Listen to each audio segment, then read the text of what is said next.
भीमपुर नाम के गांव में राधा नाम की एक लड़की रहा करती थी। राधा अपने मम्मी के साथ रहा करती थी। कुछ साल पहले ही उसके पिता का मृत्यु हो चुका था। राधा की माँ एक छोटी सी दुकान में कपड़ा बेचने का काम किया करती थी। उन्हीं पैसों से उनके घर का गुजारा चलता था।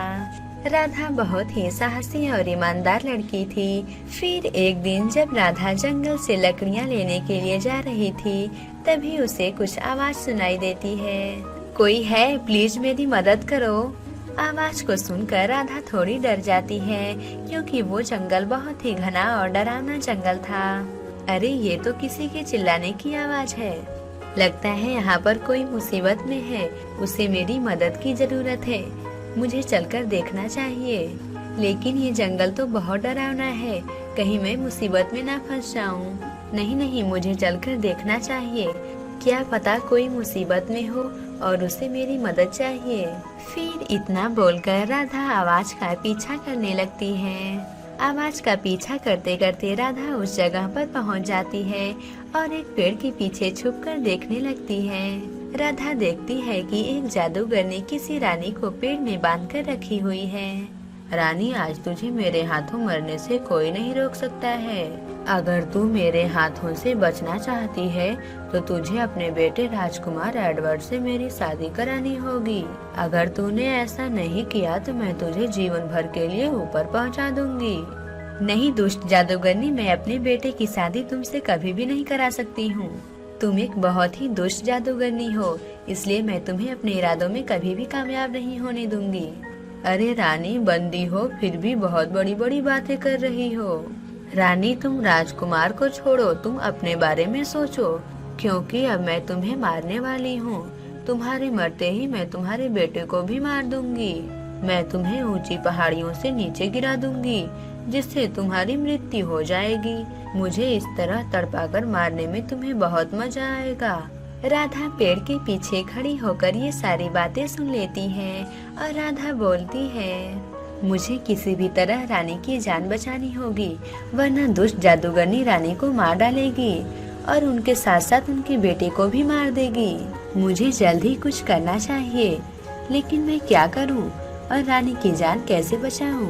राधा ये सब सोच रही थी, तभी उसे एक अच्छा विचार आता है। राधा जादूगरनी के पीछे जाकर उसे जोर से धक्का दे देती है और जादूगरनी जमीन पर गिर जाती है, जिससे जादूगरनी के पैरों में चोट आ जाती है। पैरों में चोट आने की वजह से जादूगरनी उठ नहीं पाती है। फिर राधा जल्दी से जाकर रानी की जान बचा लेती है। लड़की, तुमने ये बहुत बुरा किया है, तुम्हें इसका अंजाम भुगतना पड़ेगा। देखना एक न एक दिन मैं तुमसे इसका बदला जरूर लूंगी।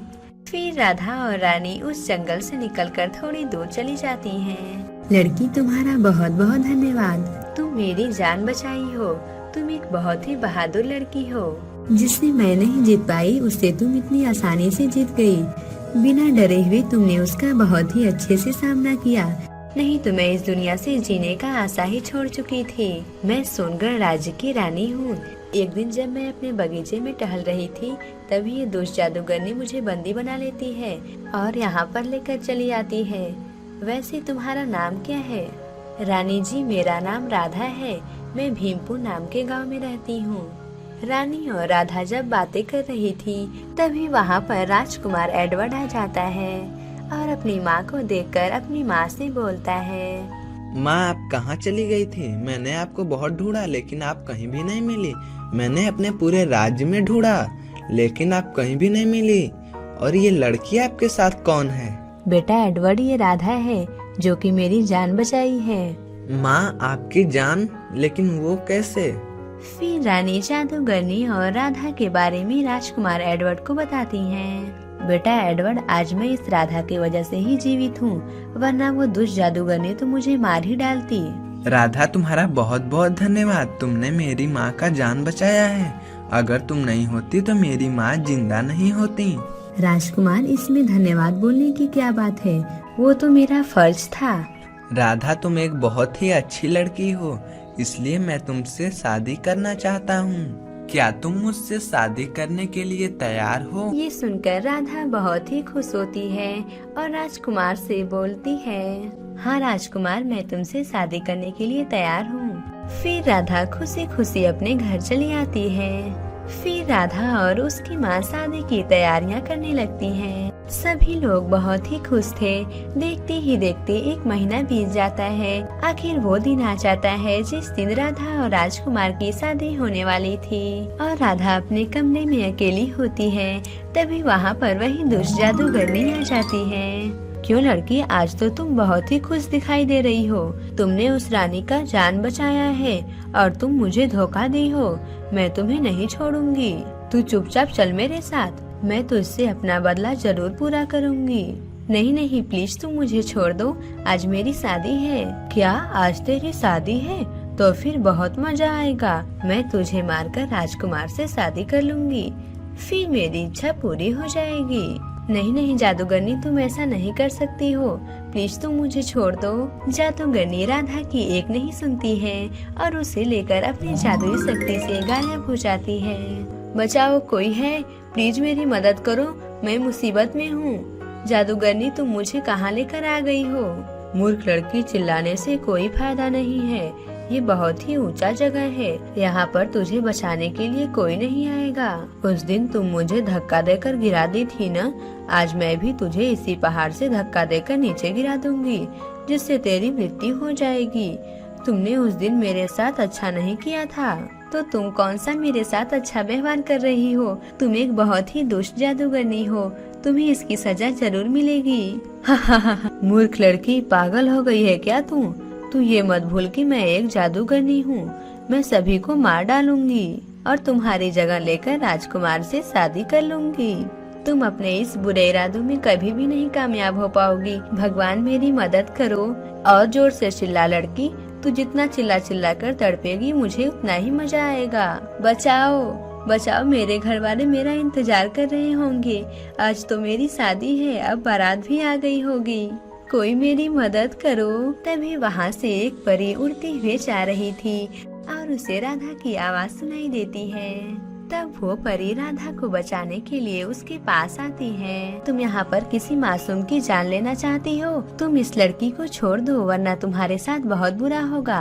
परी, तू यहाँ से चली जा, वरना मैं इसके साथ साथ तुझे भी मारकर इस पहाड़ी से नीचे फेंक दूंगी। जादूगरनी की बात सुनकर परी को उस पर बहुत गुस्सा आता है। फिर परी जादूगरनी को नीचे गिरा देती है, जिससे जादूगरनी की मृत्यु हो जाती है। फिर परी अपनी शक्तियों से राधा को आजाद कर देती है। परी, आपका बहुत बहुत धन्यवाद। आपने मेरी जान बचाई है। आज मेरी शादी है और घर पर किसी को भी नहीं पता है कि मैं यहाँ पर हूँ। परी जी, आप मुझे जल्दी से घर पहुँचा दीजिए। अरे राधा, आज तुम्हारी शादी है, ये तो बहुत खुशी की बात है। लेकिन ये जादूगरनी ने तो तुम्हारे कपड़े ही गंदा कर दिए हैं। लेकिन कोई बात नहीं, मैं तुम्हें एक उड़ने वाला जादुई लहंगा देती हूँ। इतना बोलकर परी राधा को जादुई उड़ने वाला लहंगा देती है। राधा, ये लो, ये मेरी तरफ से तुम्हारे शादी का गिफ्ट है। तुम इस जादुई उड़ने वाले लहंगे को पहन लो। इसे पहनने से तुम बहुत ही जल्द अपने घर पहुंच जाओगी। क्या सच में परी, ऐसा हो सकता है?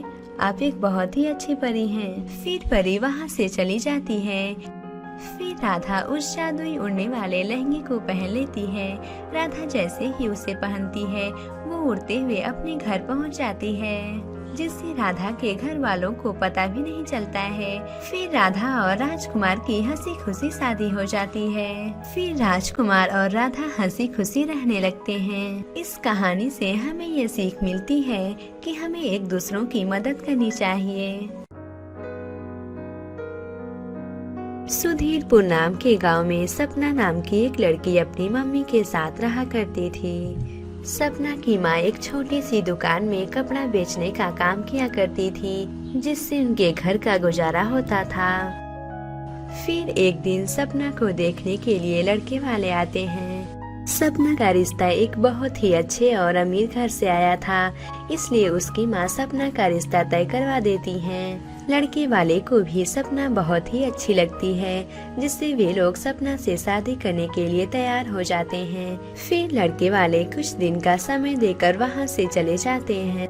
वहीं दूसरी तरफ सपना के पड़ोस में एक सरिता नाम की औरत रहा करती थी। सरिता की भी एक बेटी थी जिसका नाम पिंकी था।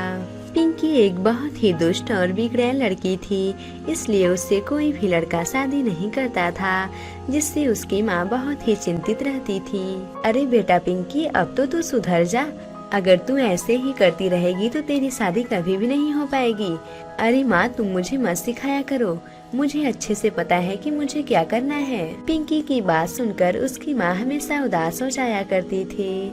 फिर एक दिन जब पिंकी और उसकी माँ को पता चलता है कि सपना की शादी तय हो चुकी है, तो वे दोनों बहुत ही जलती हैं। एक मामूली सी औरत जो कपड़े बेचकर अपना घर चलाती है, उसके बेटी का रिश्ता इतने अच्छे घर में कैसे हो सकता है।